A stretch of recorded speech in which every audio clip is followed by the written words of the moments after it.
आखिर क्यों iron man को अपने सीने को छूना पड़ता है? वह स्टाइलिश तरीके से ट्रांसफॉर्म हो पाता है, जबकि वही नैनो सूट होने के बावजूद स्पाइडरमैन को एक पोज मारना होता है और उसका सूट पहनता है। ब्लैक पैंथर ने ट्रांसफॉर्मेशन को एक नया अंदाज दे दिया है। वह दौड़ते दौड़ते कपड़े बदल लेता है, जो बेहद कूल लगता है। टोनी ने अपने ट्रांसफॉर्मेशन को जटिल क्यों डिजाइन किया?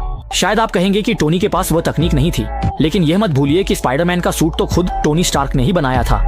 असल में एवेंजर्स 1 में चितौरी सेना के आक्रमण के बाद से ही टोनी को गंभीर पोस्ट ट्रॉमेटिक स्ट्रेस डिसऑर्डर हो गया था। यहाँ तक कि वह सोते समय भी कभी भी अपना सूट एक्टिवेट कर देता था, जिससे पेपर पॉट्स हमेशा डरी सहमी रहती थी। पत्नी की सुरक्षा के लिए टोनी को अपने सूट में एक खास स्विच लगाना पड़ा। इतना ही नहीं, दिखावे की दुनिया के बादशाह टोनी के पास बदलने के भी अनगिनत तरीके हैं। जब लोकी ने उसे ऊंची इमारत से फेंका था, तब उसने स्मार्ट ब्रेसलेट की सेंसर तकनीक से सूट को अपने पास बुला लिया और हवा में ही सूट पहनकर आसानी से ट्रांसफॉर्म हो गया। यात्रा को आसान बनाने के लिए उसने यहाँ तक कि एक पोर्टेबल सूटकेस भी बना लिया।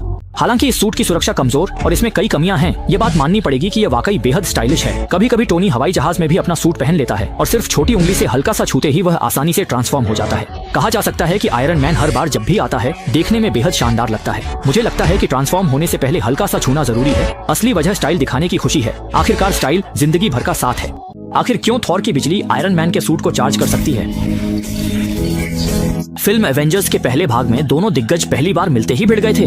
शुरुआत में थॉर का पलड़ा थोड़ा भारी था, लेकिन जब उसने बिजली से हमला किया तो सारी ऊर्जा टोनी के सूट के लिए ईंधन बन गई, जिससे आयरन मैन सुपरमैन की तरह थॉर को पीटने लगा। और हम सब जानते हैं कि टोनी ने खुद कहा था कि उसके सीने में लगा रिएक्टर हर सेकंड 3 अरब जूल ऊर्जा पैदा करता है, यानी टोनी एक साथ 10 एयरक्राफ्ट कैरियर को बिजली दे सकता है। और थॉर की बिजली की असलियत भी ऊर्जा का विस्फोट ही है, बस उसकी शक्ति कई गुना ज्यादा है। फिल्म में थॉर ने कई बार पावर बैंक की कमाल की उपयोगिता दिखाई है। जब विजन के शरीर में थोड़ी सी ऊर्जा की कमी थी, तो थॉर ने बस थोड़ा सा जोर लगाकर उसे पूरी तरह चार्ज कर दिया। इसी वजह से टोनी ने इसी आधार पर थॉर के साथ मिलकर एक संयुक्त अटैक विकसित किया। मानना पड़ेगा, थॉर को बनाने वाला वाकई एक जीनियस था।